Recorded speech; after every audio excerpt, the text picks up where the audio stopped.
Start करते हैं।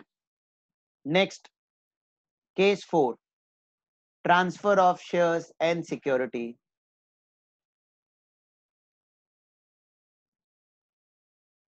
Transfer of shares and security. अब ये है क्या transfer of shares and securities? तो देखो, हमने ना स्टार्टिंग में types of capital gain compute करते हो शॉर्ट टर्म लॉन्ग टर्म में इतना पढ़ा था कि अगर सिक्योरिटीज रजिस्टर्ड है तो विद इन 1 ईयर बेचा तो शॉर्ट टर्म, अनलिस्टेड शेयर है विद इन 2 ईयर बेचा तो शॉर्ट टर्म, अनलिस्टेड डिबेंचर है विद इन 3 ईयर बेचा तो शॉर्ट टर्म। लेकिन आज तक हमने एक भी सम हमने ऐसा नहीं किया जिसमें शेयर्स बेचा हो या डिबेंचर बेचा हो, ऐसा कोई सम नहीं किया। सिर्फ थियरी में इतना पढ़ा है कि शॉर्ट टर्म कब होगा, लॉन्ग टर्म कब होगा, बट इससे जुड़ा हुआ कोई सम नहीं किया। तो अब हम इससे जुड़े हुए सम करने वाले हैं, बट सम स्टार्ट करने से पहले इसका थियरी। अगर क्वेश्चन पढ़कर पता चलता है कि आपने शेयर सिक्योरिटीज में इक्विटी शेयर बेचा या इक्विटी ओरिएंटेड फंड बेचा या यूनिट्स ऑफ बिजनेस ट्रस्ट बेचा। इक्विटी ओरिएंटेड फंड मैंने कभी आपको पढ़ा है? इक्विटी ओरिएंटेड फंड,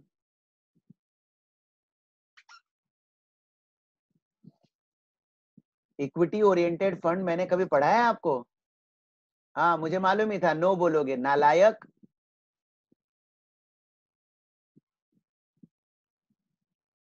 अगर ध्यान से देखोगे ना तो शॉर्ट टर्म लॉन्ग टर्म के वक्त ही मैंने पढ़ा दिया था इक्विटी ओरिएंटेड फंड क्या होता है।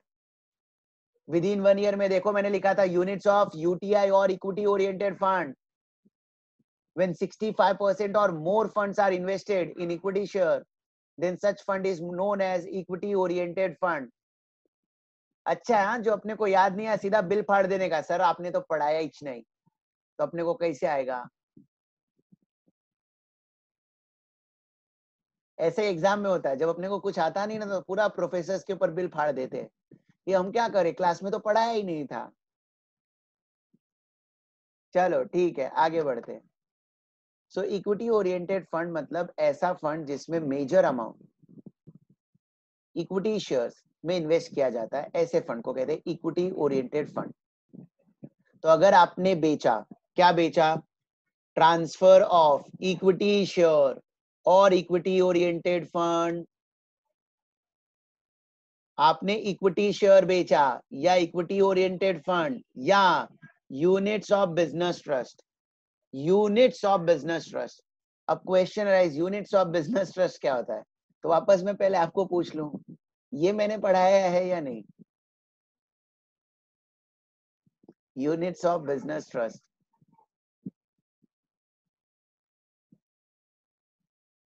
मैं पढ़ाई है कि नहीं पढ़ाई है? चलो गुड, नहीं पढ़ा है। यूनिट्स ऑफ बिजनेस ट्रस्ट होता क्या है बच्चा लोग, ध्यान से समझो। Units of business trust, UTI mutual fund का काम क्या है? यूटीआई म्यूचुअल फंड का काम है पब्लिक से पैसा लेना और उसे इन्वेस्ट करना अलग अलग कंपनीज के शेयर्स में, डिबेंचर्स में, बॉन्ड्स में। बिजनेस ट्रस्ट एक ऐसी ऑर्गेनाइजेशन है, बिजनेस ट्रस्ट एक ऐसी ऑर्गेनाइजेशन है जो जनरल पब्लिक से पैसा लेकर इन्वेस्ट करती है इन इमूवेबल प्रॉपर्टीज। जैसे यूटीआई म्यूचुअल फंड पैसा इन्वेस्ट करती है शेयर्स में, डिबेंचर्स में, बॉन्ड्स में, ऐसे बिजनेस ट्रस्ट इन पैसों को इन्वेस्ट करती है इमूवेबल प्रॉपर्टीज में। जैसे यूनिट्स होता है यूटीआई का, यूनिट्स होता है म्यूचुअल फंड का, ऐसे ही यूनिट्स होता है बिजनेस ट्रस्ट का। अंतर इतना है, बिजनेस ट्रस्ट पैसा इन्वेस्ट करती है इमूवेबल प्रॉपर्टी में, यूटीआई और म्यूचुअल फंड पैसा इन्वेस्ट करती है शेयर्स और बॉन्ड्स में। ठीक है, डिफरेंस क्लियर है?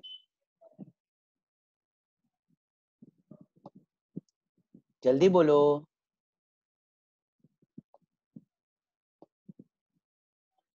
अरे रिप्लाई तो दो, नहीं समझा तो वापस रिपीट करो। सर एक बार रिपीट करो ना सर। यूटीआई पैसा कहां पर इन्वेस्ट करती है बच्चा?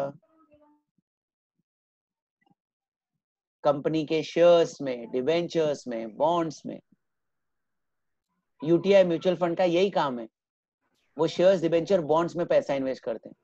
और बिजनेस ट्रस्ट क्या करते मालूम है? पब्लिक से पैसा लेकर वो इन्वेस्ट करते हैं इमूवेबल प्रॉपर्टीज में। प्लॉट खरीदेंगे, घर खरीदेंगे, आपका पैसा वहां पर इन्वेस्ट करेंगे। इसे कहते हैं business trust. Clear?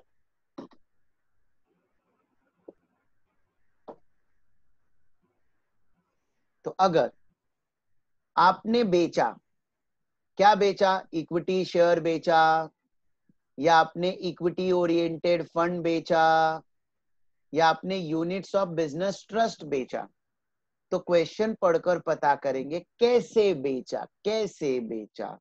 Sold through recognised stock exchange और not sold through recognised stock exchange.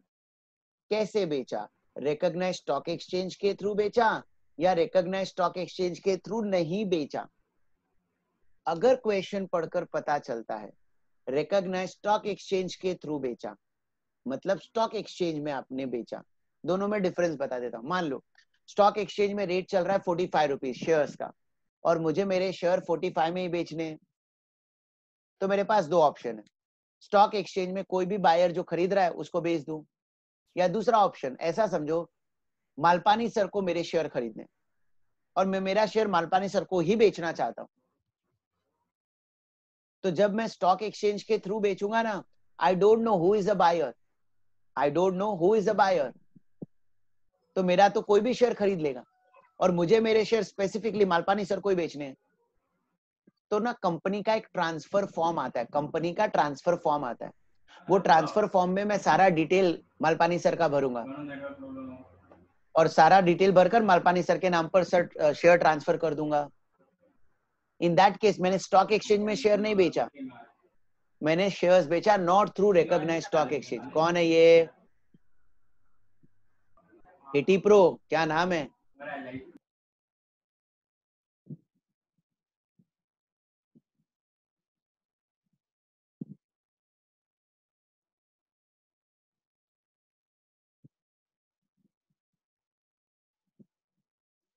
Okay, चलो ठीक है। तो अब अगर मैंने सर को ना शेयर्स डायरेक्टली ऐसे ट्रांसफर फॉर्म के थ्रू बेचा, तो मैं बोलूंगा मैंने शेयर्स स्टॉक एक्सचेंज के थ्रू नहीं बेचा, शेयर्स स्टॉक एक्सचेंज के थ्रू नहीं बेचा। तो दो ऑप्शन होता है पब्लिक के पास, या तो रिकॉग्नाइज्ड स्टॉक एक्सचेंज के थ्रू बेचेंगे, या तो not sold through recognised stock exchange. If the shares are sold through recognised stock exchange, तो क्या होता मालूम है? हमारे demat account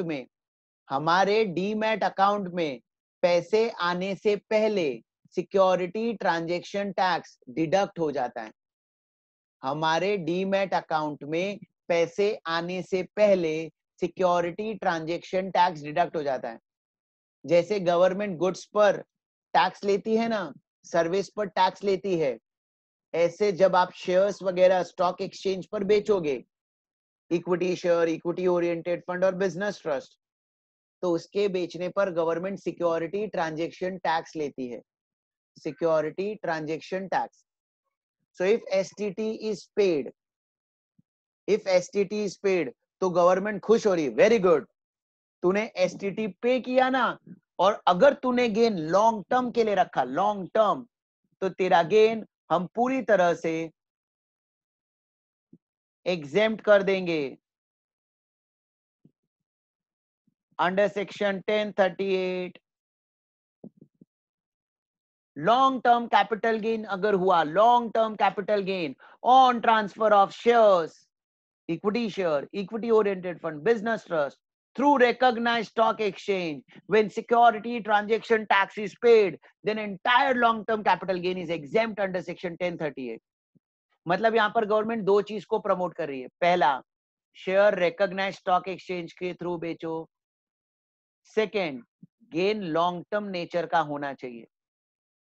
then in that case पूरा का पूरा गेन हम एग्जेम्प्ट कर देंगे। कंडीशन नंबर 1, आरएसी के थ्रू बेचो। Condition number 2, long term capital gain होना चाहिए। आरएसी के थ्रू बेचोगे तो आरएससी के थ्रू बेचोगे तो गवर्नमेंट को टैक्स मिल जाएगा, सिक्योरिटी ट्रांजैक्शन टैक्स, और सिंस गवर्नमेंट को ऑलरेडी एक टैक्स मिल गया, इसके लिए government long term capital gain exempt कर देती है अंडर सेक्शन 1038, अंडर सेक्शन 1038। लेकिन अगर long term short term capital gain हुआ, शॉर्ट टर्म कैपिटल गेन हुआ, तो देखो आपने एक कंडीशन फुलफिल की, आरएससी के थ्रू बेचा, बट लॉन्ग टर्म वाला कंडीशन सेटिस्फाई नहीं किया, hence it is taxable at the rate of 15% under section 111A, taxable at the rate of 15% under section 111A। अब काफी लोगों को ऐसा आ रहा होगा, सर ऑलरेडी एसटीटी तो पे किया हमने, तो एक टैक्स तो ऑलरेडी भर चुके हैं, तो फिर दूसरा टैक्स क्यों लग रहा है? देखो बच्चा लोग, गवर्नमेंट आपसे एक्सपेक्ट करती है कि आप शेयर को लॉन्गर पीरियड के लिए रखो, लॉन्ग पीरियड के लिए, लॉन्ग टर्म। आप लोग इन्वेस्टर हो, लेकिन आप एज गुड एज कंपनी के ओनर हो। अगर आप जैसे लोग बार बार शेयर खरीदोगे बेचोगे, खरीदोगे बेचोगे, तो कभी भी कंपनी की स्टेबिलिटी नहीं आएगी, कभी भी कंपनी की स्टेबिलिटी नहीं आएगी। तो आप ऐसा बार बार खरीदो बेचो मत, आप खरीदो तो उसको होल्ड करो फॉर लॉन्ग पीरियड। लेकिन अगर आपने विद इन 1 ईयर अगर आपने बेच दिया, तो शॉर्ट टर्म कैपिटल गेन होगा, तब हम आपसे टैक्स लेंगे only at the rate of 15%। तो सर फिर कोई आरएससी के थ्रू क्यों बेचेगा? बच्चा आरएससी के थ्रू बेचा ना, इसलिए टैक्स सिर्फ 15% ले रहा हूं। अगर आपने आरएससी के थ्रू नहीं बेचा होता, तो शॉर्ट टर्म कैपिटल गेन पर टैक्स लगता है as per slab rate. Short term capital gain पर टैक्स लगता है as per slab rate. Slab rate मतलब पहला 2,50,000 exempt, next 250 to 5 lakh 5%, 5 lakh to 10 lakh 20%, 10 lakh and above 30%, 10 lakh के ऊपर होगा तो 30% टैक्स लगेगा। तो आप मुझे सोचकर बताओ, अगर कोई पर्सन शेयर सिक्योरिटीज में डील कर रहा है, तो वो गरीब आदमी होगा या अमीर आदमी होगा? उसकी इनकम 10 लाख से कम होगी जनरली, या उसकी इनकम 10 लाख से ज्यादा होगा इन जनरल? हाँ, इन जनरल हम बात कर रहे हैं। कोई पर्सन शेयर्स में डील कर रहा है, वो कौन सा आदमी होगा? गरीब टाइप का आदमी या अमीर टाइप का आदमी, जिसकी इनकम 10 लाख से कम होगी या जिसकी इनकम 10 लाख से ज्यादा होगी? बताओ।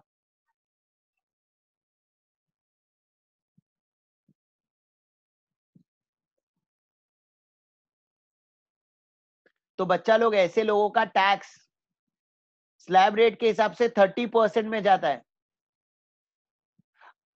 दोनों भी हो सकते हैं यश, बट उसकी प्रोबेबिलिटी बहुत कम है। मैं मेजॉरिटी केस में बात कर रहा हूं यश। इन मेजर केस आई एम, देखो एक्सेप्शंस आर ऑलवेज देयर, हर एक सर्कमस्टेंसेस में एक्सेप्शंस तो आपको मिलेंगे ही, बट अगर मेजर केस में देखोगे ना, तो अमीर लोग ही शेयर्स वगैरह में डील करते हैं, उनको फर्क ही नहीं पड़ता है। उनका माइंडसेट क्या होता है, अगर पैसा डूब गया तो वापस कमा लेंगे। लेकिन गरीब आदमी किसी तरीके से 2-5 लाख कमा रहा है, तो गलती से भी शेयर्स में इन्वेस्ट करेगा ही नहीं। उसको डर लगता है, इतना पैसा मेहनत से कमा रहा हूं, डूब गया तो गया। ठीक है, तो देखो अब गवर्नमेंट कहती है नॉर्मली तुम्हारा टैक्स 30% लगने वाला था, अब हम तुमसे सिर्फ 15% टैक्स लेंगे, क्योंकि आपने शेयर रिकॉग्नाइज्ड स्टॉक एक्सचेंज के थ्रू बेचा और एसटीटी पे किया। तो 15% पढ़ते वक्त माइंड में ऐसा आपको फील नहीं होना चाहिए, आइला ये तो गलत हो गया। आपको फील होना चाहिए, वाओ सिर्फ 15% टैक्स लगा। अगर यही आरएससी के थ्रू नहीं बेचा होता तो 30% में टैक्स चला जाता। आरएससी में फ्लैट 15% हो जाएगा प्रीतम, फ्लैट 15%। मतलब 20 लाख भी कमाऊंगा ना तो भी 15%, 1 करोड़ कमाऊंगा तो भी 15%। तो सीधा टैक्स रेट आधा हो गया। 2 बात मानी तो पूरा टैक्स माफ, 1 बात मानी तो आधा टैक्स माफ, और कुछ भी बात नहीं मानी तो नो टैक्स माफ। तो अगर किसी ने आरएससी के थ्रू बेचा तो उसके लिए ये ट्रीटमेंट, लेकिन अगर आरएससी के थ्रू नहीं बेचा, not sold through RSC, not sold through RSC, मतलब मैंने मालपानी सर को शेयर्स बेचा, तो डायरेक्टली मालपानी सर पैसा मुझे देंगे, मुझे देंगे मतलब मेरे डीमैट अकाउंट में पैसा नहीं जाएगा, डायरेक्टली रोकड़ा रोकड़ा मेरी जेब में आएगा रोकड़ा। तो अब उस पर सिक्योरिटी ट्रांजैक्शन टैक्स कटेगा या नहीं कटेगा? डेफिनेटली डायरेक्टली मालपानी सर ने मुझे दे दिया तो नहीं कटा, it means STT is not paid, STT is not paid, hence LTCG is taxable as well as STCG is taxable। RSE के थ्रू नहीं बेचा ना, इसलिए लटक जी भी टैक्सेबल, सटक जी भी टैक्सेबल। अब ये लटक जी वाला बोल रहा है कि मैंने आपकी एक बात नहीं मानी, आरएसी के थ्रू नहीं बेचा, लेकिन कम से कम लॉन्ग टर्म तो रखा, तो एक बात तो मानी ना, तो थोड़ा तो बेनिफिट दो ना, ये तो बहुत नाइंसाफी है। हम एक ठो बात माने ना भैया, तो हमका थोड़ा तो बेनिफिट दो। तो गवर्नमेंट कहती चल ठीक है, सिंस तूने एक बात मानी है ना, तेरे को टैक्स बेनिफिट मिलेगा एज पर नोट 2। लेकिन ये भाई साहब शॉर्ट टर्म वाले ने, इसने तो कोई बात ही नहीं मानी, ये तो गया taxable as per slab rate, taxable as per slab rate. यहां तक पहले समझा?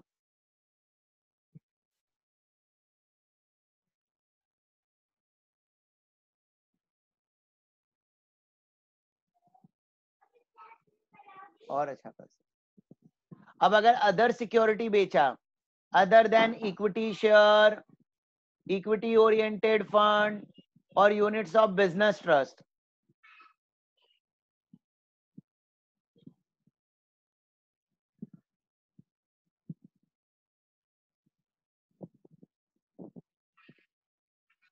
हर्षद सेट ऑफ करने के बाद लॉस कैरी फॉरवर्ड कर सकते हैं। चलो अब समझो, अदर सिक्योरिटीज बेचा, अदर सिक्योरिटीज, तो अदर सिक्योरिटी पर ना बच्चा सिक्योरिटी ट्रांजैक्शन टैक्स लगता ही नहीं है। सिक्योरिटी ट्रांजैक्शन टैक्स सिर्फ equity share, equity oriented fund और बिजनेस ट्रस्ट पर लगता है। अदर सिक्योरिटी पर एसटीटी नहीं लगता, एसटीटी का प्रोविजन ही नहीं है उस पर। STT is only applicable on equity share, equity oriented fund and business trust। तो अगर मैंने अदर सिक्योरिटीज बेचा तो STT is not paid, hence लटक जी taxable and सटक जी is also taxable। अब ये लटक जी जिसका है ना, वो गवर्नमेंट को बोल रहा है ये तो गलत है ना, मैंने STT पे नहीं किया बट कम से कम लॉन्ग टर्म तो रखा ना, एक बेनिफिट तो मिलना चाहिए। तो गवर्नमेंट कहती चल ठीक है, तेरा टैक्स कंप्यूट होगा as per note 2, as per note 2। अब ये नोट 2 क्या है बाद में डिटेल में पढ़ाऊंगा। अब सबसे बड़ा लोचा क्या हुआ इस थियरी में वो समझो। इस थियरी में ना गवर्नमेंट ने ये जो एग्जेम्पशन था ना under section 1038, exemption under section 1038, ये विड्रॉ कर लिया। Now LTCG is not exempt under section 1038। Before 31 Jan 18, 31 Jan 18 के पहले एग्जेम्प्ट था,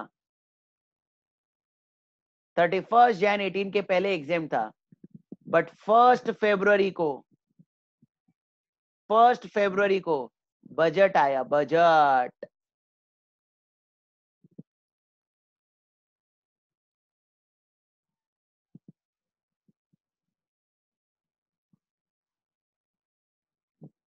उस बजट में गवर्नमेंट ने अनाउंस किया, ध्यान से समझना, 1 फरवरी 2018 को बजट अनाउंस हुआ, और बजट अनाउंसमेंट में गवर्नमेंट ने रूल बनाया कि now any long term capital gain, any long term capital gain from this date will be taxable.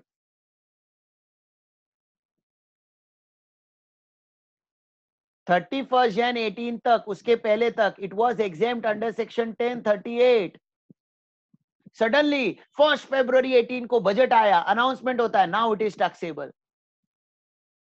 तो इमेजिन करो, हाँ ध्यान से समझना, अभी ये बहुत कॉम्प्लिकेटेड रूल पढ़ाने जा रहा हूं। समझा तो अच्छा है, वरना पूरा बाउंसर जाएगा। तो बहुत ही कॉन्सेंट्रेट करना। 31 जन 18 के पहले पूरी तरह से एग्जेम था। अचानक बजट अनाउंस हुआ 1 फरवरी 18 को, और गवर्नमेंट ने अब इसे टैक्सेबल कर दिया। तो इमेजिन करो, आप इन्वेस्टर हो, आपने ना फर्स्ट से फॉर एग्जांपल 1 जन 2017 को कुछ शेयर्स खरीदे थे 1 लाख रुपए में, ठीक है, कुछ शेयर्स खरीदे थे 1 लाख में। 31 जन 18 को उसका मार्केट वैल्यू 10 लाख था। 31 जन 2018 को मार्केट वैल्यू 10 लाख था। मतलब रात को सोचो 31 जन 18 को आप कितना खुश होकर सो रहे होगे, वाओ यार शेयर 9 लाख का गेन होगा और इस पर टैक्स भी नहीं भरना पड़ेगा, वाओ यस यस यस। और नेक्स्ट डे मॉर्निंग को बजट सुनने बैठे और बजट में अनाउंस हुआ नाउ इट इज टैक्सेबल। तो पूरा जो गेन आपने सोचकर सोए थे रात को कि पूरा एग्जेम्प्ट होगा, वाओ, सडनली उस 9 लाख पर टैक्स लग जाएगा। सदमा आ जाएगा, सदमा, कि कल तक जो गेन मेरे लिए एग्जेम्प्ट था, सडनली गवर्नमेंट ने उस पर टैक्स ले लिया। अगर गवर्नमेंट को टैक्स लेना ही है तो उस इनकम पर लेना चाहिए जो 1 फरवरी के बाद हुआ है। मेरा जो एप्रिसिएशन हुआ है 31 जन 18 तक, उस पर टैक्स लेना, ये तो बहुत नाइंसाफी है। सिचुएशन समझो, आपने शेयर कब खरीदा था? 1 जन 17 को 1 लाख में। 31 जन 18 को इसका मार्केट वैल्यू था 10 लाख। आपने बेचा नहीं, लेकिन फिर भी लोग करते ना वैल्यूएशन डे टू डे, कि यार आज मेरे शेयर की वैल्यू इतनी बढ़ गई तो मेरा इनडायरेक्टली 9 लाख का प्रॉफिट हो रहा है। एक आदत होती है लोगों की, अपने शेयर्स का वैल्यूएशन करते और पता करते कि उनका कितना एप्रिसिएशन हुआ। सो 31 जन 18 को तुमने वैल्यूएशन किया, तुम्हारे शेयर की वैल्यू 10 लाख हो गई, तो 9 लाख का गेन। और 31 जन को अगर बेचा होता, 31 जन 18 को बेचा होता, तो उस डेट तक ये एग्जेम था, टैक्स नहीं लगता। लेकिन अब 1 फरवरी 18 के बाद रूल आ गया कि अब ये टैक्सेबल है। तो अब अगर उस 9 लाख पर टैक्स लूं तुमसे, तो तुमको सही लगेगा क्या? थोड़ा रिप्लाई कर दो।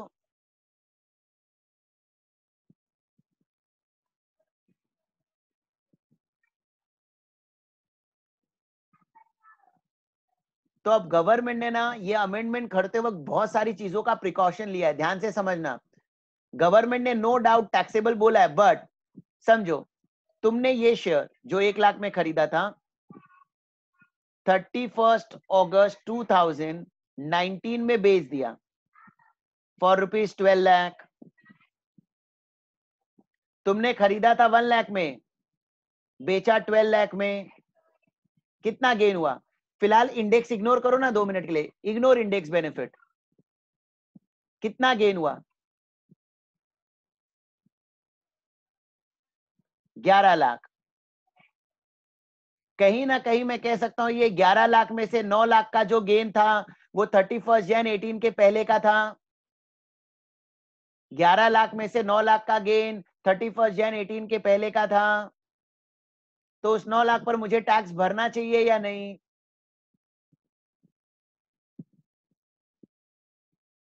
नहीं भरना चाहिए, मतलब ये एग्जेम्प्ट होना चाहिए और मुझे टैक्स सिर्फ 2 लाख पर भरना चाहिए,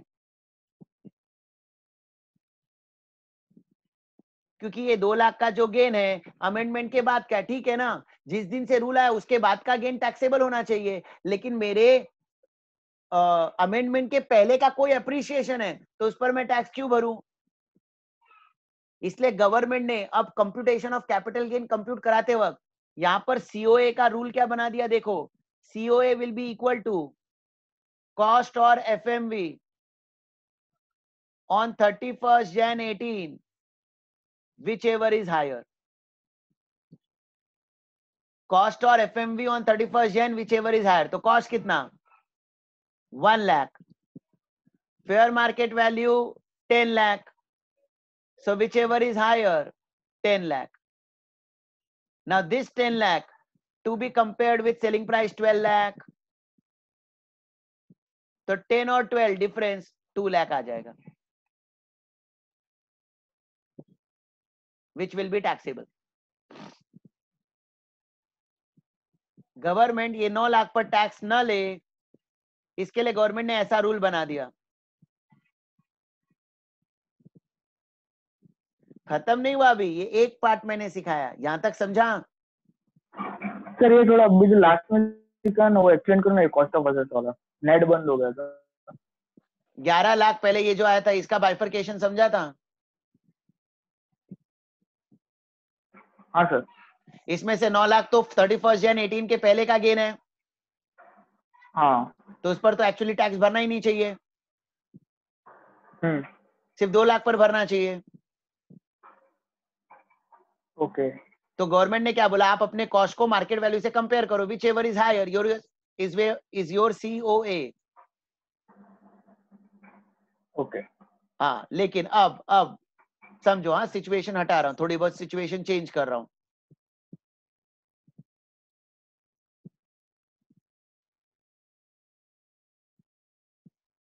से for example selling price,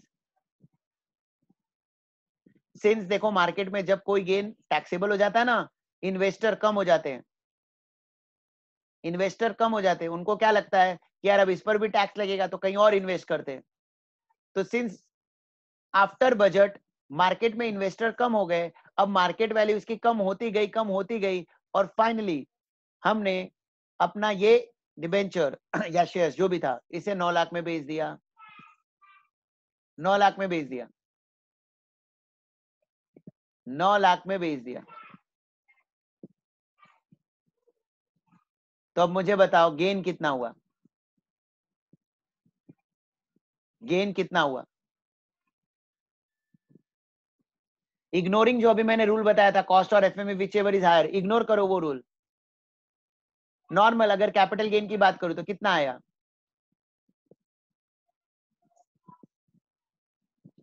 capital gain 8 lakh, capital gain 8 lakh.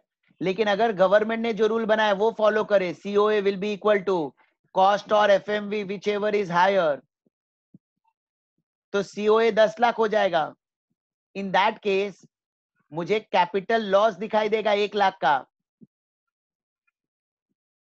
क्या एक्चुअली कैपिटल लॉस हुआ है या एक्चुअली कैपिटल गेन हुआ है? एक्चुअल में क्या हुआ है, कैपिटल लॉस या कैपिटल गेन?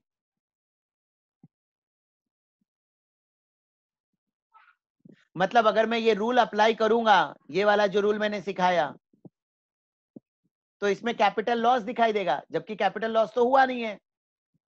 तो इंश्योर दैट कि कैपिटल लॉस ना दिखाई दे, गवर्नमेंट ने रूल क्या बनाया, गवर्नमेंट ने क्या फाइनली रूल बनाया, तुम्हारा सेलिंग प्राइस कंपेयर किया जाएगा फेयर मार्केट वैल्यू से, which ever is less, selling price compared with fair market value, whichever is less, that lower amount compared with your cost price, whichever is higher.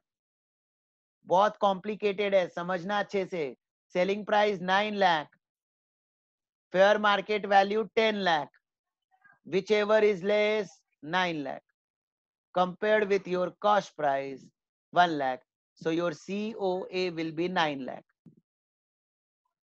Now this 9 lakh will be compared with 9 lakh, so your capital gain taxable will be 0. Capital gain 0 इसलिए कर दिया क्योंकि ये जो भी gain था ये 31 जन 18 के पहले था, जो एग्जेम्प्ट हो जाता। लेकिन सिंस मार्केट में ऐसा न्यूज आया कि अब कैपिटल गेन टैक्सेबल होगा, मार्केट रेट कम हो गया, तो आपका ये जो 8 लाख का गेन है ये कहीं ना कहीं पुराना ही गेन है, जिस पर गवर्नमेंट आपसे टैक्स नहीं लेगी, जिस पर गवर्नमेंट आपसे टैक्स नहीं लेगी। इसको और अच्छे से समझने के लिए मैं टाइमलाइन फॉर्म में बताता हूं।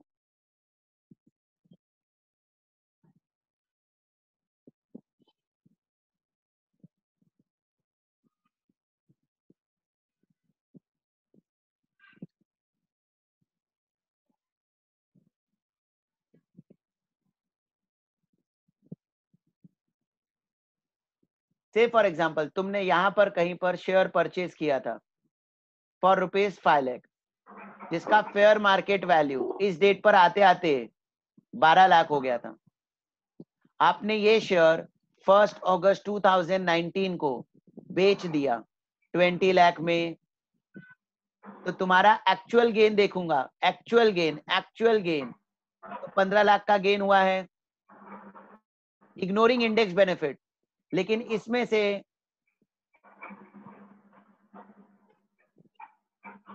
7 लाख का तो पुराना गेन है जो 31 जन 18 का पहले का है, तो इस पर मुझे टैक्स नहीं भरना चाहिए। और 31 जन 18 के बाद का गेन है 8 लाख, मुझे इस पर टैक्स भरना चाहिए। यस और नो? यस और नो?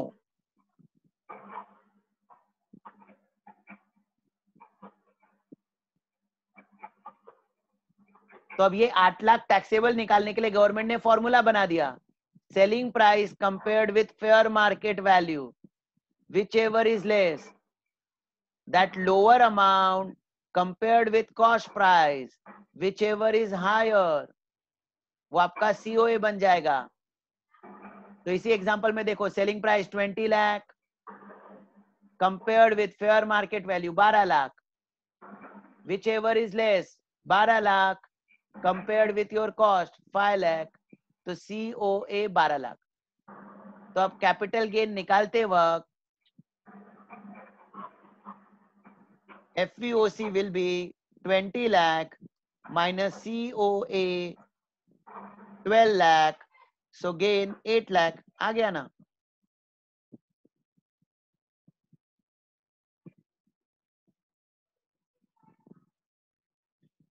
कुछ और एग्जांपल लेंगे यहां पर, यहां तक कोई डाउट पहले वो बताओ।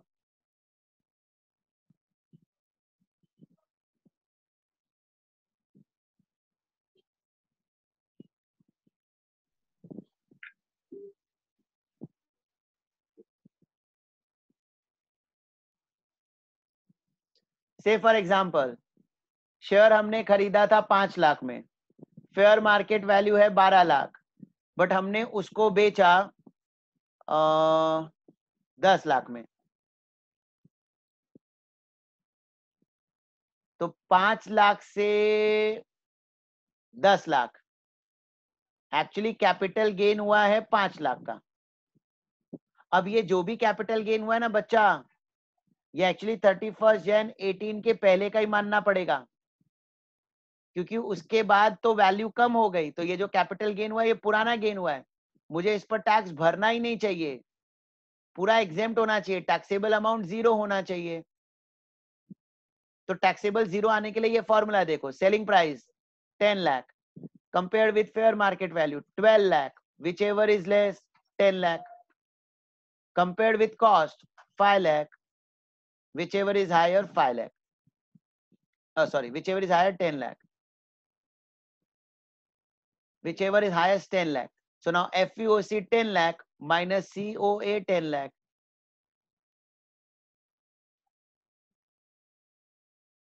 सेकेंड, इसमें कोई डाउट तो पहले पूछो, देख लो कोई डाउट है तो पूछो।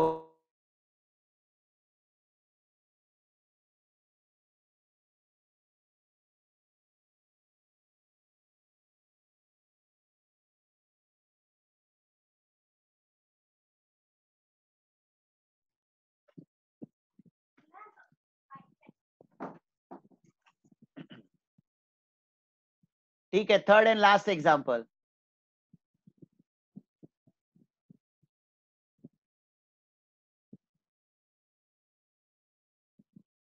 Third and last example,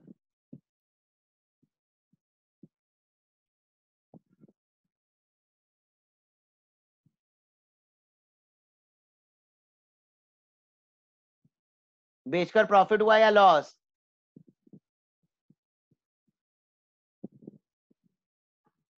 profit हुआ या loss? So this is your actual loss, 1 lakh. तो अब ये फॉर्मूला अप्लाई करते हैं, ये जो फॉर्मूला पढ़ा था, selling price 4 lakh compared with fair market value, whichever is less 4 lakh, compared with cost whichever is higher,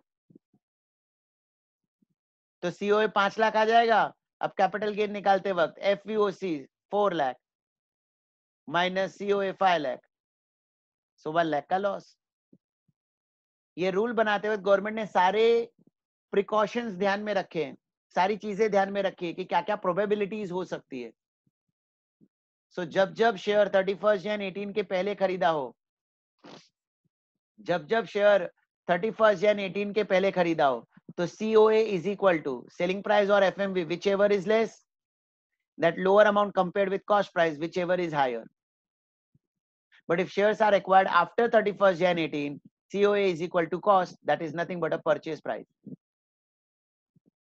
तो मैंने कुछ एग्जांपल्स रखे यहाँ पर। अब ये चारों केसेस तुम पहले खुद से सॉल्व करो और सारे केसेस में मुझे COA कैलकुलेट करके दो। सारे केसेस में पहले आप खुद से COA कैलकुलेट करो।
क्वेश्चन में ये सारे डिटेल दिए होंगे, हमें COA कैलकुलेट करना पड़ेगा। तो selling price 120 compared with fair market value 100, whichever is less 100 compared with cost 90, so COA 100। अब अगर किसी ने पूछा कैपिटल गेन कितना हुआ, तो capital gain will be FVOC minus COA। FVOC कितना, सेलिंग प्राइस 120 माइनस 100, तो 20। यहां पर selling price 170 compared with fair market value 140, whichever is less 140 compared with cost 150, whichever is higher, so capital gain will be 20। अब अगर यहां पर ध्यान से देखोगे ना, तो एक्चुअली गेन यहां पर देखो बच्चा लोग 30 रुपए का था, बट 30 रुपए में से 10 रुपए ये वाला था और 20 रुपए इसके बाद का था, तो 20 रुपए पर टैक्स भरेंगे, इसके लिए 20 रुपए यहां पर आया। ऐसे यहां पर एक्चुअली तो 20 रुपए का ही गेन हुआ है और ये पूरा का पूरा 20 रुपए टैक्सेबल हो रहा है, क्योंकि पूरा का पूरा 20 रुपए का गेन 31 जन 18 के बाद का है, उसके पहले तो एक्चुअली लॉस हुआ था अगर बेचते तो। Next, selling price 180 compared with fair market value 190, whichever is less 180 compare with cost 175, whichever is higher 180। So now 180 minus 180, gain nil. Selling price 190 compared with fair market value 250, whichever is less 190 compared with 200, whichever is higher. तो यहाँ पर capital loss हुआ है 10 का. Is it clear?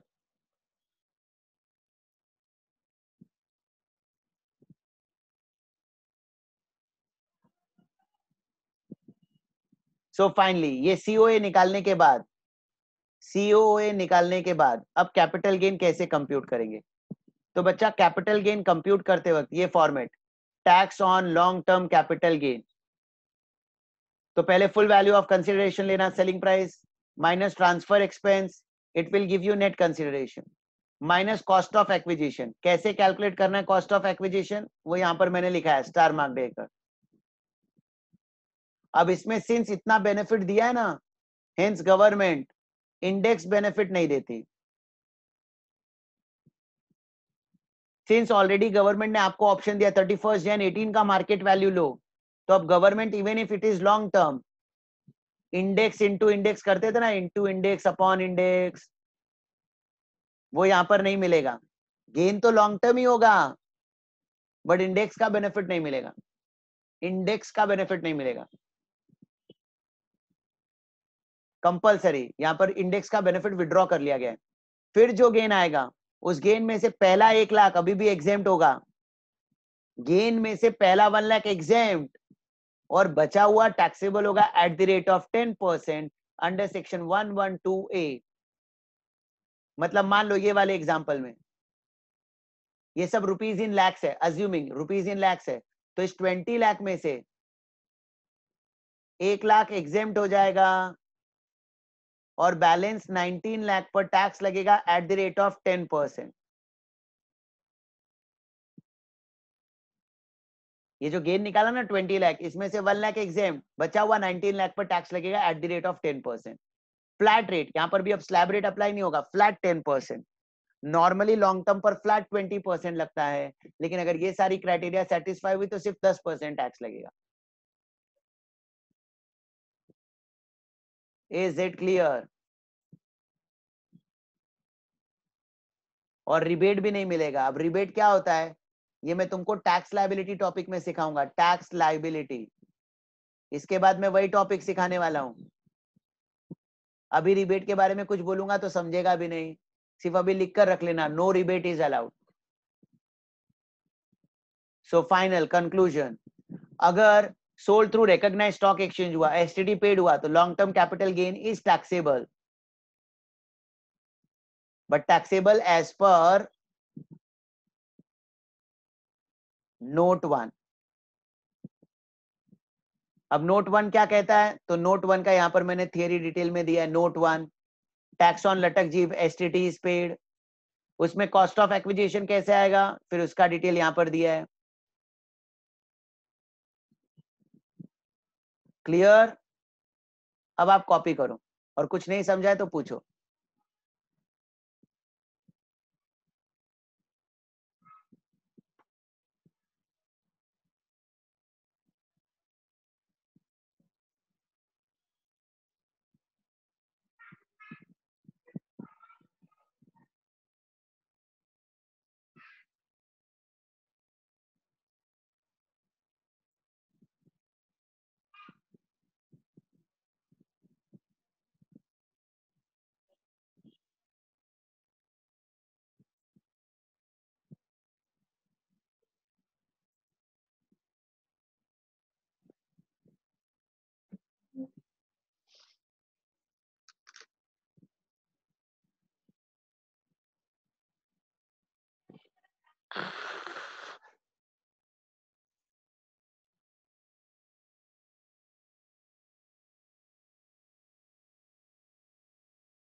बाकी सबका हुआ तो पेज चेंज करो।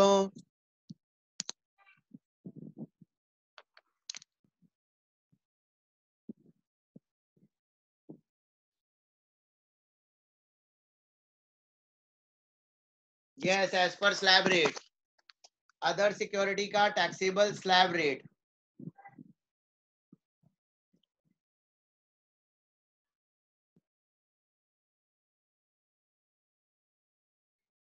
सर एसटीटी मतलब शेयर ट्रांजैक्शन टैक्स ना सर?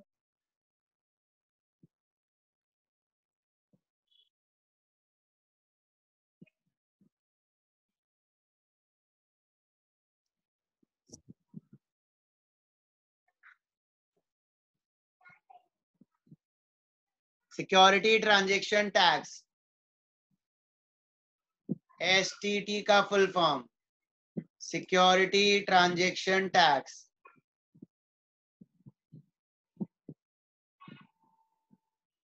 और आरएसई का full form recognised stock exchange.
बाकी सबका कंप्लीट हुआ तो चेंज करो।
हाँ नोट 2 बाकी है, ये नोट 1 का ही एग्जाम्पल है।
Next theory,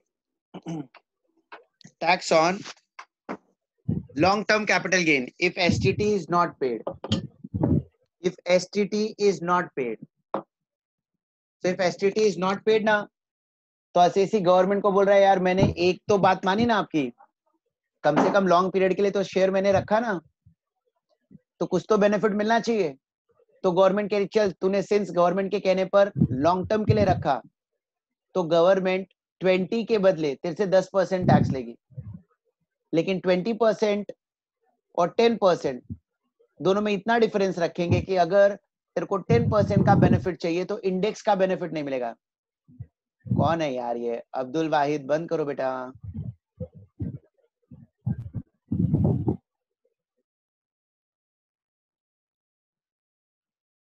अगर 10% टैक्स लगेगा तो इंडेक्स का बेनिफिट नहीं मिलेगा। Either take a benefit of index or take a benefit of rate. तो जब कोई मुझे दो ऑप्शन देगा ना, तो बेटा मैं देखूंगा दोनों में से मेरे लिए कौन सा ज्यादा बेनिफिशियल होगा। तो मैं क्या करूंगा, बीइंग अ असेसी 2 बार कंप्यूटेशन करूंगा, एक बार विथ इंडेक्स, एक बार without index.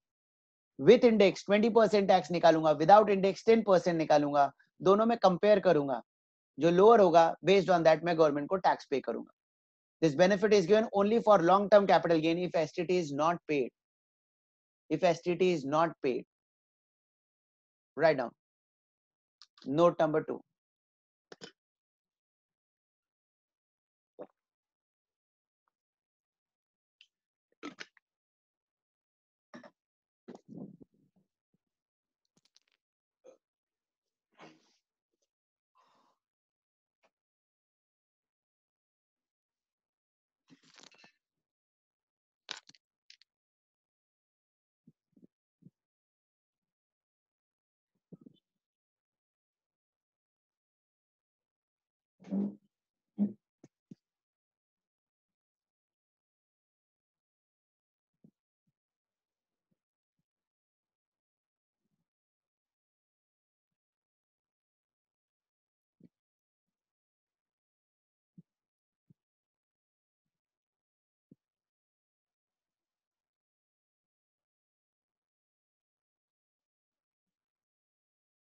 What is my cost of bonus share?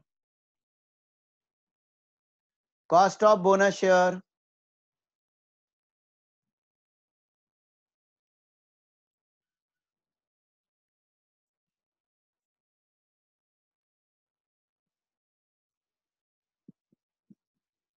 Cost of bonus share nil. Okay, तो COA क्या होगा? COA. बोनस शेयर का COA क्या होगा? बोनस शेयर का COA क्या होगा?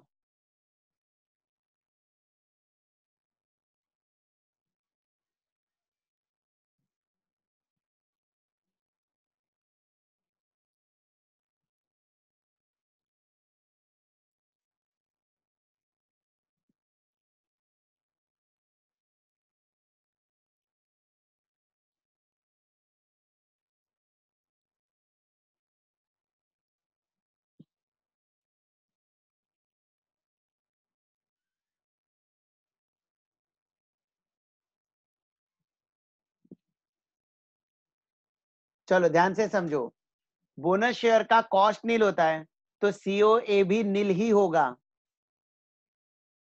लेकिन अगर हमने कोई एसेट्स एक्वायर किया है बिफोर 1401, assets acquired before 1401, तो हमारे पास एक ऑप्शन होता है, assets acquired before 1401, then we have option COA will be equal to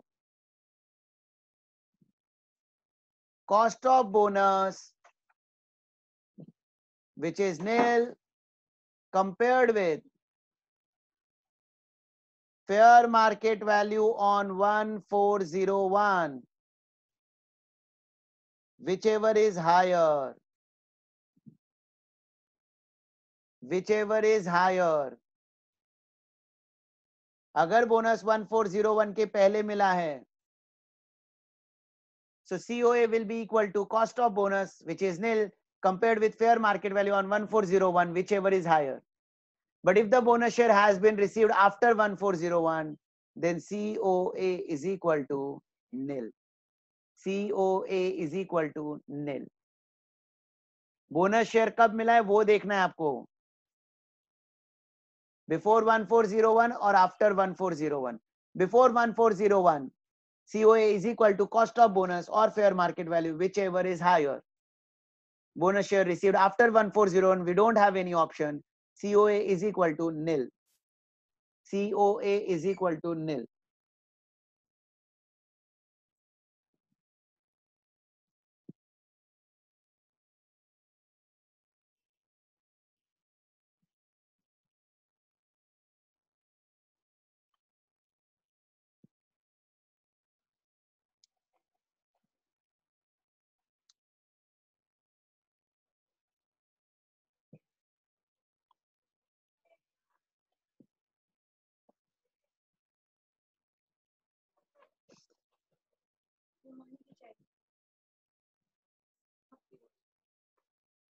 वैसे मुझे नीचे से तरफ होगा।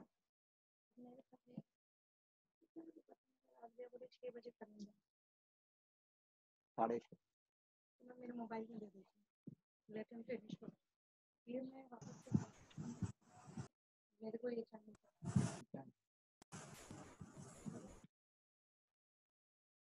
अरे ठीक है, नमक पड़ेगा, सेव वालों को मैंने लास्ट में डाला, मैंने मिक्स नहीं किया, सेव नहीं डाला, सेव में अभी सेव बना रही हूँ, सेव बना के डालूंगी तो लास्ट में।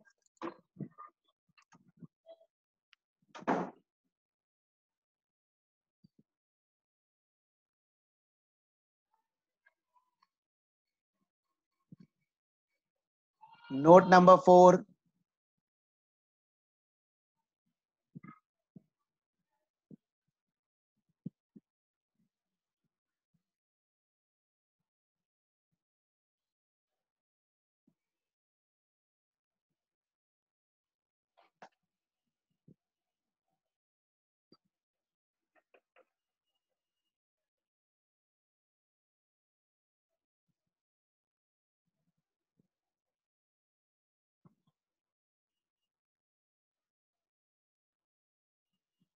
हीरा कंप्लीट हो गया।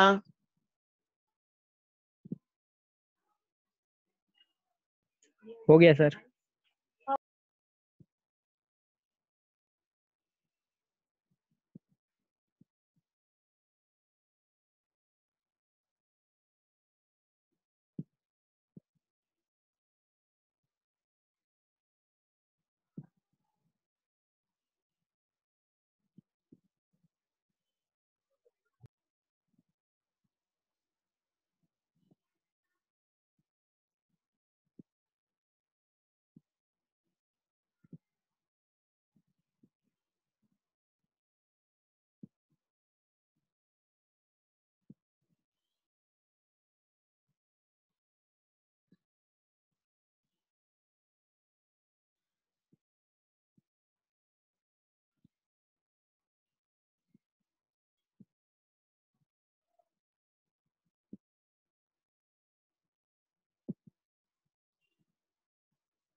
अगर किसी ने डिबेंचर बेचा या बॉन्ड्स बेचा तो उस पर बच्चा लोग इंडेक्स नहीं मिलता।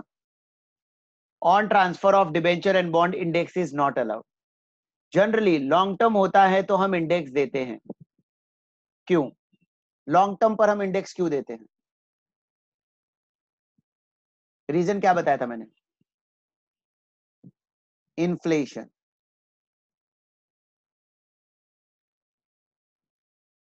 सिंस बिकॉज ऑफ इन्फ्लेशन हमारे असेट्स का, ड्यू टू इन्फ्लेशन हमारे असेट्स का वैल्यू बढ़ रहा है, तो जितने से इन्फ्लेशन बढ़ रहा है उतने से असेट्स की वैल्यू बढ़ा दी, ऐसा मैंने सिखा दिया। लेकिन डिबेंचर और बॉन्ड्स ऐसी चीज है जिस पर महंगाई का, इन्फ्लेशन का कोई इंपैक्ट ही नहीं होता है। महंगाई बढ़े महंगाई कम हो, डिबेंचर बॉन्ड पर उस पर कुछ फर्क नहीं पड़ेगा। 10 साल पहले डिबेंचर पर जितना इंटरेस्ट मिलता था आज भी इंटरेस्ट उतना ही मिलेगा। The rate of interest is constant, 10%, 12%, 15%, जो भी रेट ऑफ इंटरेस्ट है दैट विल रिमेन कांस्टेंट। मतलब डिबेंचर पर, बॉन्ड पर महंगाई बढ़े या कम हो, इनकम तो उतना ही कमाने वाले हो, उस पर कोई इंपैक्ट ही नहीं होता है। लेकिन जैसे जैसे महंगाई बढ़ती जा रही है आप देखोगे रेंट हर साल बढ़ता जा रहा है, घर का रेंट बढ़ता जा रहा है। बीइंग अ शेयर होल्डर आपको डिविडेंड ज्यादा मिलेगा, यस और नो। लेकिन in case of debenture and bonds 10 साल बाद भी अगर तुम्हारा डिबेंचर है ना तो इंटरेस्ट उतना ही मिलेगा, 25 साल बाद भी उतना ही मिलेगा, अरे 50 साल बाद भी उतना ही मिलेगा यार, बिकॉज रेट इज फिक्स्ड। तो गवर्नमेंट कहती है जब उस पर इन्फ्लेशन का कोई इंपैक्ट ही नहीं हो रहा है तो उसको इंडेक्स का बेनिफिट क्यों दे। हेंस अगर डिबेंचर बेचा या बॉन्ड बेचा तो इंडेक्स नहीं मिलता है। हाँ लेकिन अगर कैपिटल इंडेक्स बॉन्ड बेचा, ये नाम याद रखना, this bond is issued by government. अगर कैपिटल इंडेक्स बॉन्ड बेचा तो कैपिटल गेन आएगा। गवर्नमेंट ने ये बॉन्ड बेचते वक्त लोगों को बेनिफिट दिया, जैसे एनएचएआई के बॉन्ड्स पर गवर्नमेंट ने लालच दिया, आरईसीएल के बॉन्ड पर गवर्नमेंट ने लालच दिया, सो दैट जनरल पब्लिक पैसा इन्वेस्ट करे। तो गवर्नमेंट के लिए अगर आपने कैपिटल इंडेक्स बॉन्ड खरीदा तो आपको इंडेक्स का बेनिफिट मिलेगा, only in case of capital index bond. Doubt है पूछो।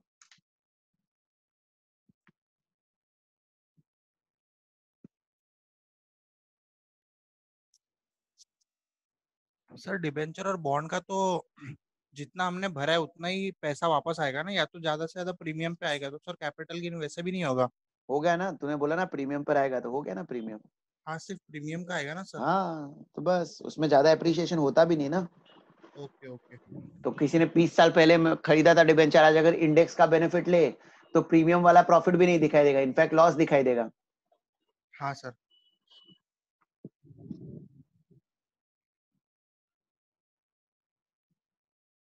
कोई डाउट किसी को? चलो देन क्वेश्चन सॉल्व करेंगे। क्वेश्चन नंबर, एक second.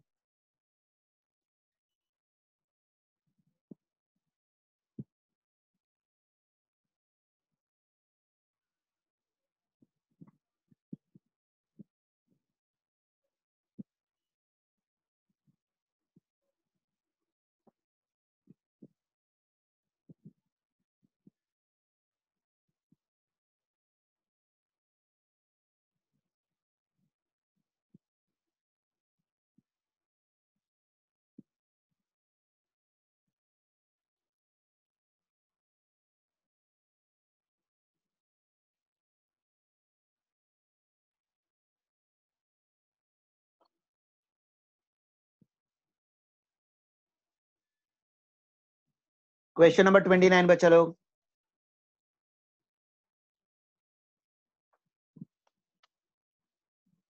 Question number 29।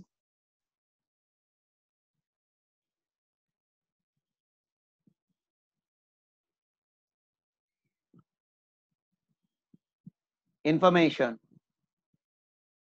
Mr. Mithun purchased 100 equity share from Messrs. Good Money Company Limited on 1/4/2006 before 31st Jan 18 खरीदा है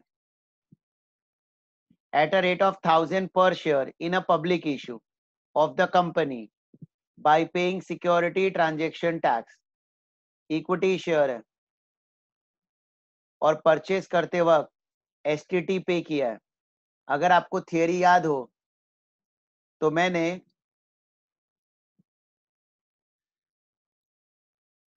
ये देखो नोट लिखा है, in case of equity share STT should be paid both at the time of purchase and at the time of transfer.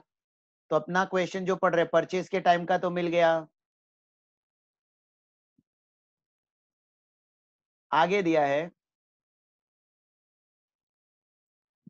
Company allotted bonus share in the ratio of 1:1। Bonus मिला 1 दिसंबर 18 को, तो 1 अप्रैल 2001 के बाद मिला है।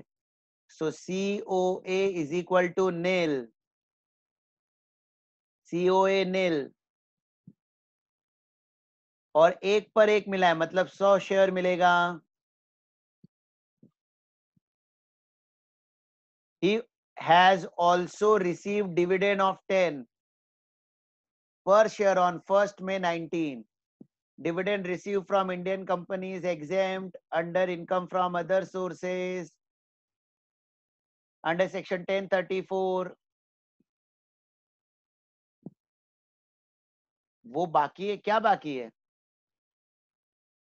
रोनित वाला, आंचल, क्या बाकी है? सर वो केस 3 का सम बाकी है। ओके ओके ठीक है, कर लेंगे। और नोट 4 मनीषा एंड क्या, अच्छा नोट 4 लिखना पूरा बाकी था।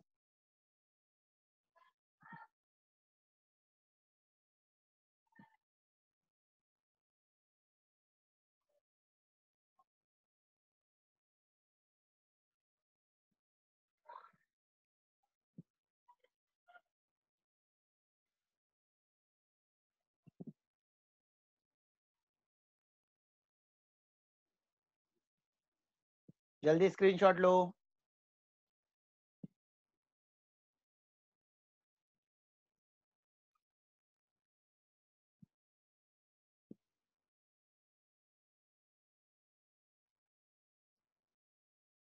तो आगे दिया है, he has sold all the share, all मतलब ये 100 प्लस बोनस 100 मिला था, तो 200 शेयर बेच दिया उसने, सब बेच दिया ऑन 110.90। तो कैपिटल गेन शॉर्ट टर्म है या लॉन्ग टर्म, पहले वो पता करेंगे। तो ये जो 1 अप्रैल 6 को खरीदा था, इसे 110.19 को बेचा, तो वो तो लॉन्ग टर्म होगा। लेकिन बोनस शेयर मिला था 1 दिसंबर 18, बेचा 110 को, तो ये शॉर्ट टर्म होगा। तो यहाँ पर दो गेन आएगा, एक शॉर्ट टर्म का अलग, एक लॉन्ग टर्म का अलग, दो अलग अलग गेन कंप्यूट करना होगा। शॉर्ट टर्म का अलग, लॉन्ग टर्म का अलग। एट अ रेट ऑफ 4000 पर शेयर, 4000 रुपए एक शेयर को बेचा through recognised stock exchange and paid brokerage 1% and security transaction tax 0.02%। बच्चा लोग देखो, बेचते वक्त भी एसटीटी पे किया, तो परचेस करते वक्त और सेल करते वक्त दोनों टाइम पर एसटीटी पे किया, तो कैपिटल गेन कंप्यूट होगा as per note 1। Otherwise capital gain compute होता एज पर नोट 2। एग्जाम में ये सारी चीजें देखनी होगी, कब नोट 1 अप्लाई होगा, कब नोट 2 अप्लाई होगा। Since STT is paid both at the time of purchase and sale, hence note 1 will be applicable. उसने क्यों बेचा, तो रीजन दिया, to celebrate his 75th birthday. The cost inflation index are as follows. ये cancel कर दो, वो नीचे आपको दिया है ऑलरेडी, एग्जाम में ऐसा दिया होता है, कॉस्ट इन्फ्लेशन इंडेक्स। फिलहाल वो लाइन कैंसिल करो। Compute is total income and tax liability. फिलहाल टैक्स लायबिलिटी हम इग्नोर करेंगे, सिखाया ही नहीं मैंने, इसके बाद सिखाऊंगा।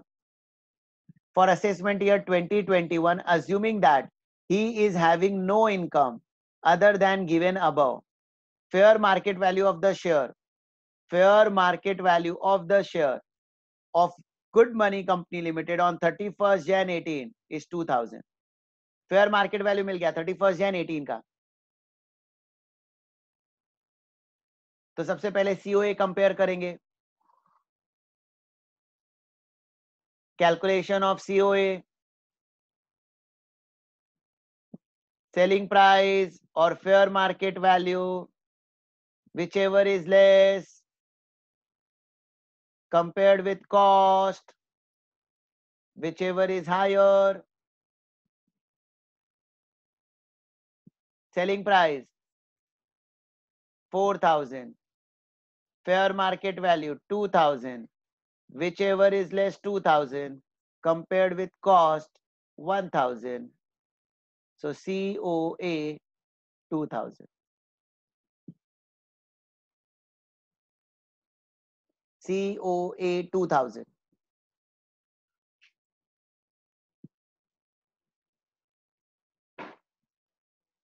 COA 2000। चलो स्टार्ट करते हैं computation.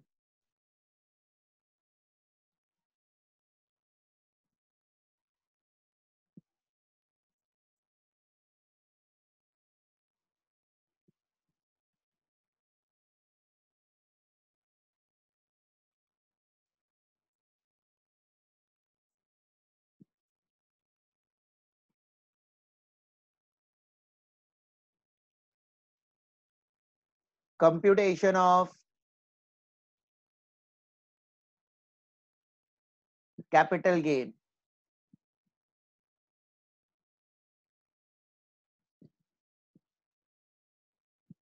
Full value of consideration, that is selling price। 100 shares बेचा 4000 रुपए में, यहां पर ब्रैकेट में लिख दो ओरिजिनल शेयर। बोनस शेयर का दूसरा कैलकुलेशन करेंगे।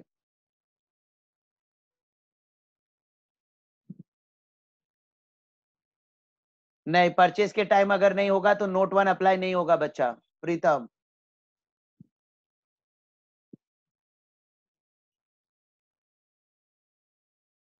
माइनस ट्रांसफर एक्सपेंस 1% ब्रोकरेज था,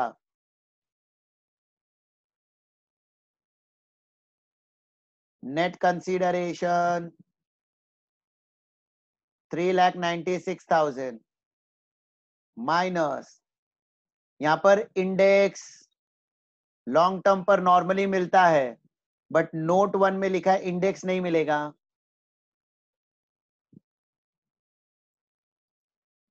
सिर्फ कॉस्ट ऑफ एक्विजिशन, वो जो तुमने वर्किंग नोट में किया है वो आएगा, लिखा ना वर्किंग नोट, वो सीओए 2000 निकाला ना, आप लोगों ने लिखा या नहीं? 100 शेयर इंटू 2000,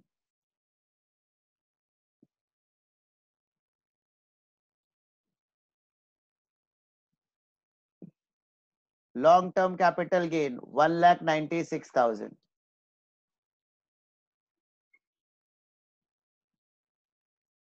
अब इस 1,96,000 में से ना एक्चुअली 1 लाख एग्जेम्प्ट हो जाता है, उस पर तो टैक्स ही नहीं लगेगा, और बचे हुए 96,000 पर भी टैक्स लगेगा, तो वो भी सिर्फ 10% टैक्स लगेगा अंडर सेक्शन 112A।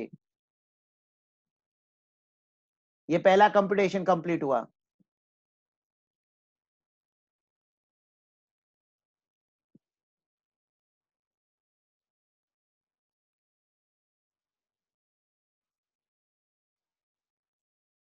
दूसरा computation, computation of capital gain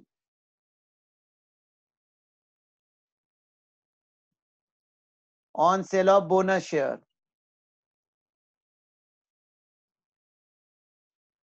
on sale of bonus share, full value of consideration 100 share into 4,000, 4 lakh,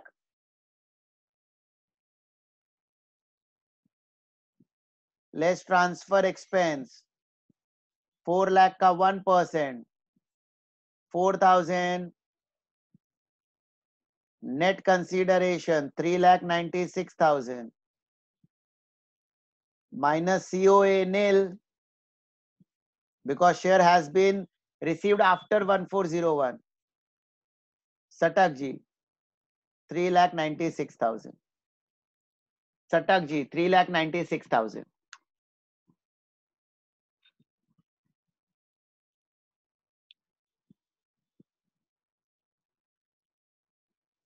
Satak ji 3,96,000.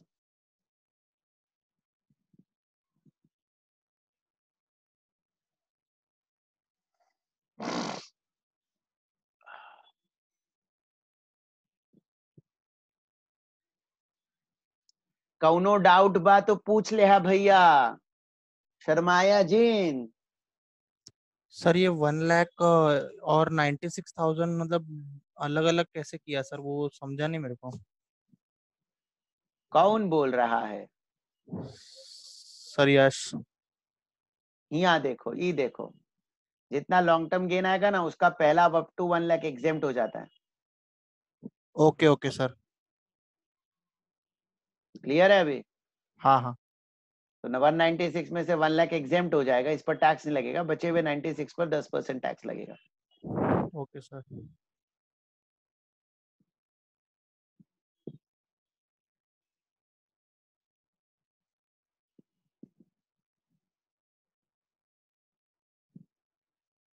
चलो अभी तुम सम सॉल्व करोगे।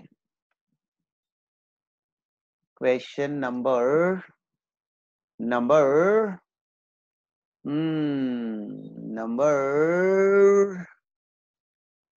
नहीं बेटा, एसटीडी का डिडक्शन नहीं मिलता।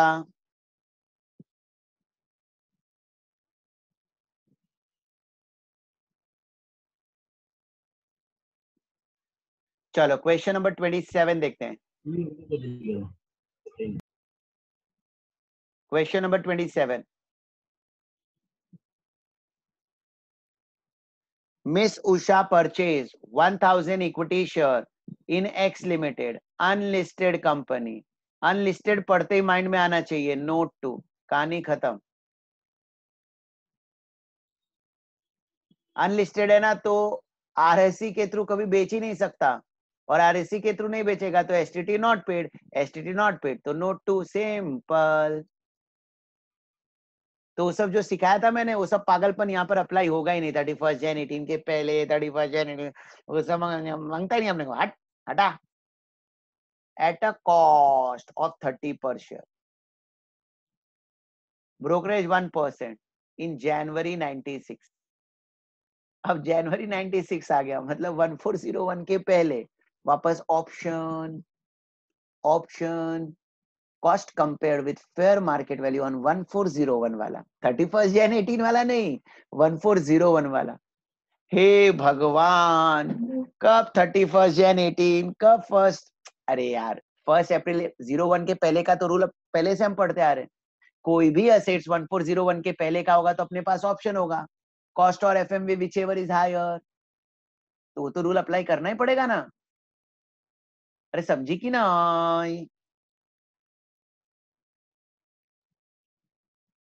रिप्लाई भी नहीं करते, नालायक।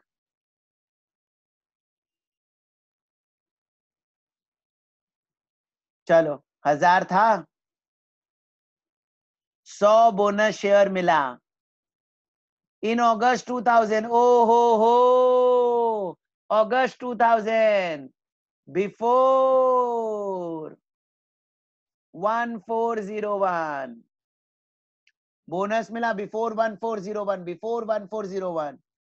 तो यहां पर भी अपना ऑप्शन आ जाएगा, cost nil compared with fair market value whichever is higher, indirectly FMV ही आ जाएगा। Next, she again gets 1100 bonus share. क्या बात है, चांदी है।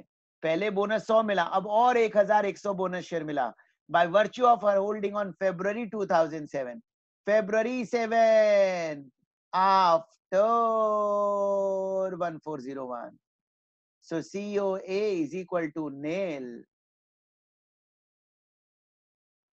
दो बोनस मिला, बिफोर 1401 वाला भी मिला है, आफ्टर 1401 वाला भी मिला है।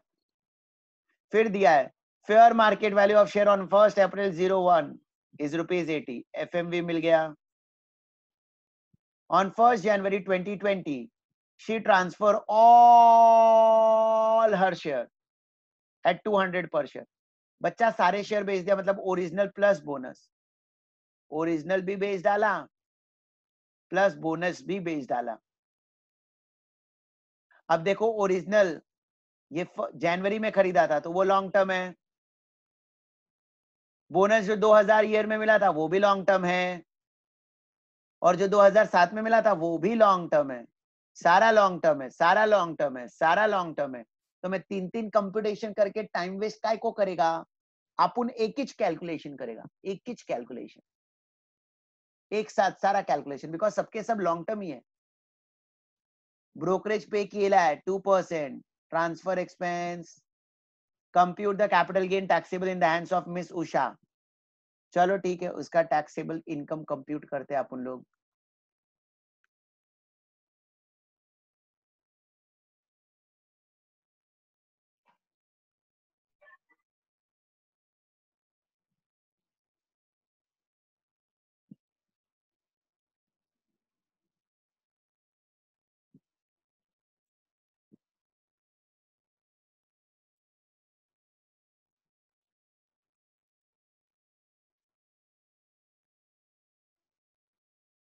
Computation of capital gain,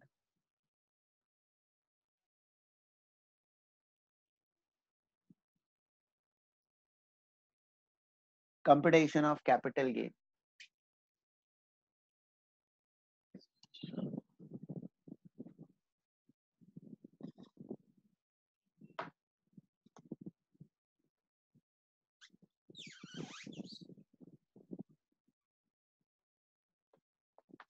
start करेंगे। सबसे पहले FVOC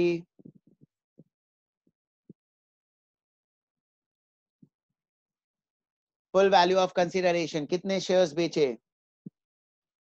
ओरिजिनली 1000 शेयर्स थे, प्लस बोनस मिला 100, प्लस बोनस मिला 1100,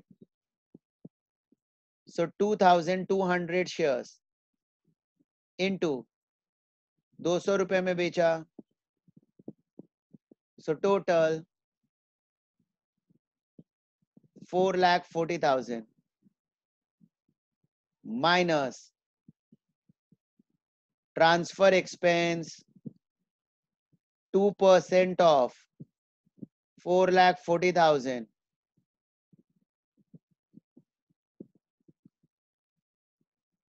8,800 8,800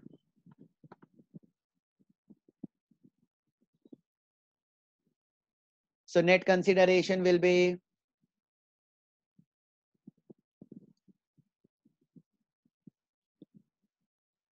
4,31,200 minus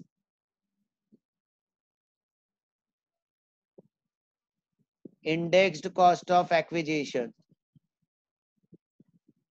Indexed cost of acquisition. बच्चा लोग इसमें 3 प्रेजेंटेशन दिखाऊंगा.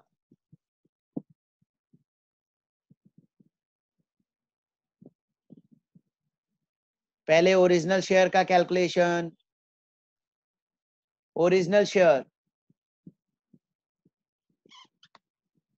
ओरिजिनल शेयर कभी खरीदा? Before 1401. So we have an option. कितने में खरीदा था? 30 rupees. 30 rupees 30 plus brokerage 1%. Yeah. 30,000 plus 1%. 30,300 compared with market price, whichever is higher.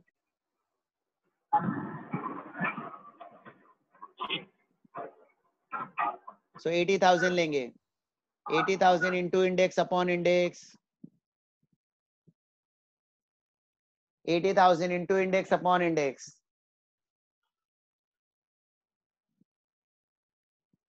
289 upon 100. 2,31,200. 2,31,200.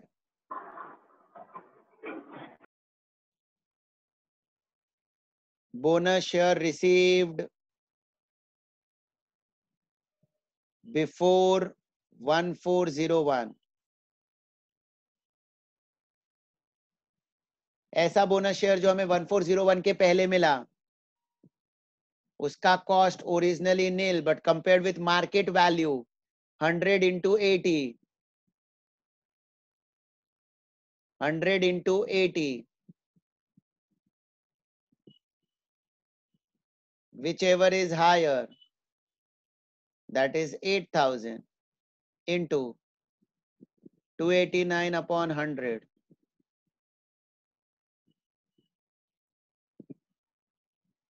नहीं समझ में आ रहा है तो कॉपी मत करना, पूछना. 23,120.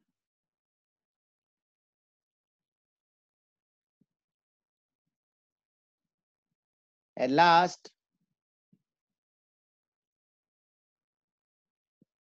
bonus received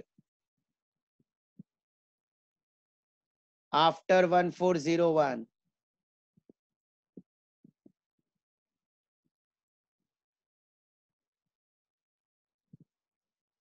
नील क्यों लिया समझा? क्योंकि उसका सीओए नील होता है, और सीओए ही अगर नील तो nil multiply by anything will be नील.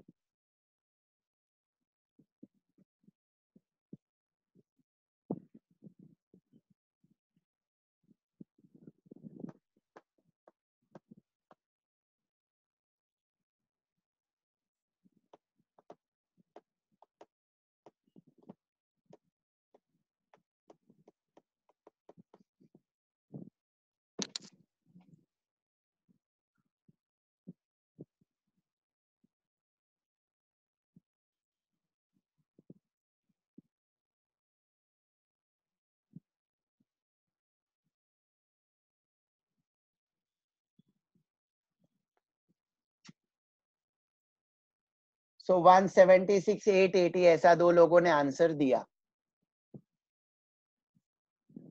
कौनो डाउट बा? ओके, रेडमी ने भी दिया. Sorry Redmi.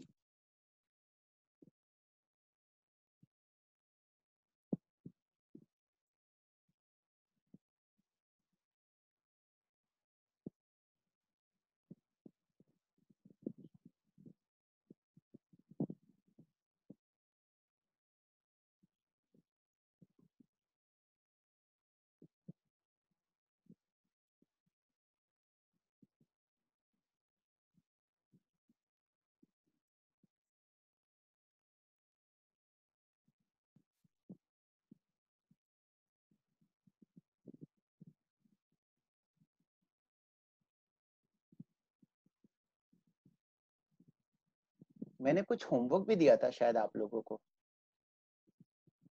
मुझे ऐसा कुछ याद आ रहा है। कौन सा सम? 18। कितना आया था वैसे 18 का फाइनल आंसर? नील। अच्छा, पूरा इन्वेस्ट कर दिया था। हाँ सर।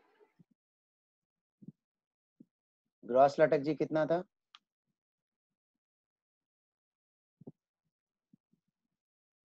ग्रॉस लटक जी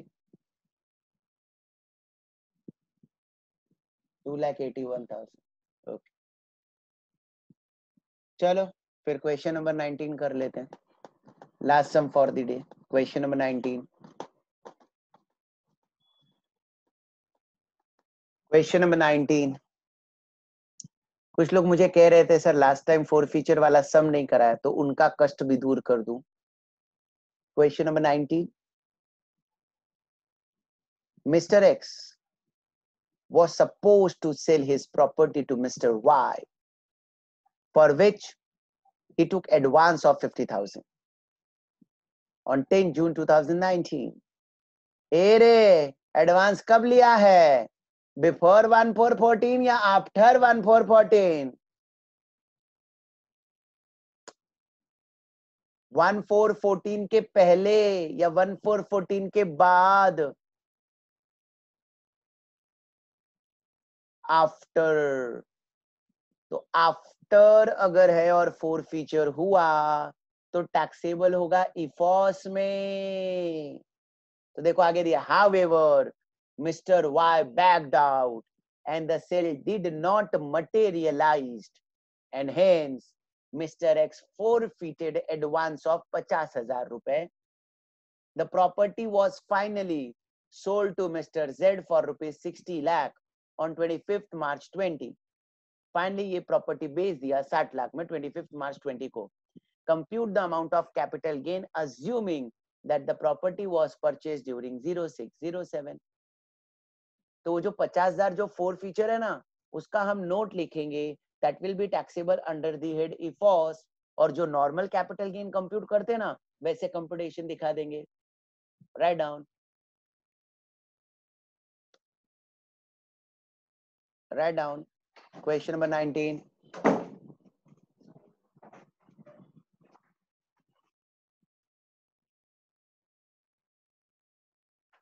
For feature of advance money, for feature of advance money, rupees 50,000 will be taxable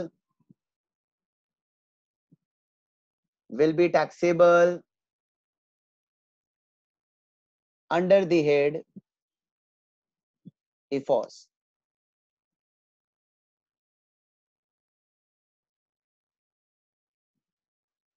अब कैपिटल गेन जैसे कंप्यूट करते हो वैसे ही करो। You know cost is 5 lakh, you know selling price is 60 lakh and gain is long term.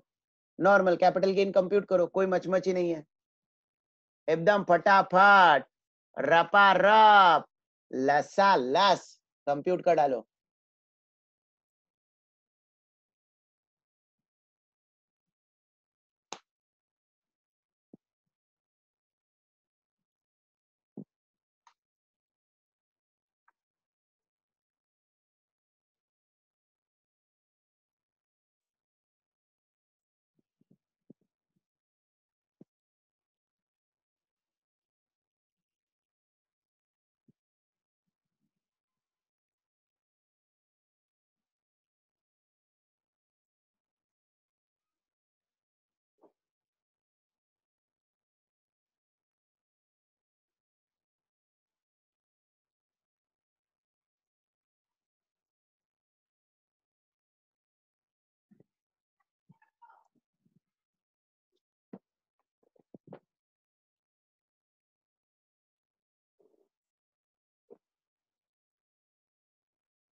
48,15,574. इसमें किसी को कोई doubt?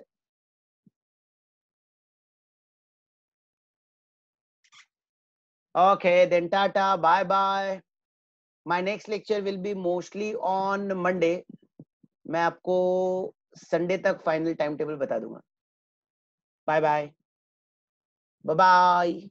Enjoy your weekend. Saturday Sunday enjoy करो, चिल मारने, घूमने फिरने मत जाना. Bye bye.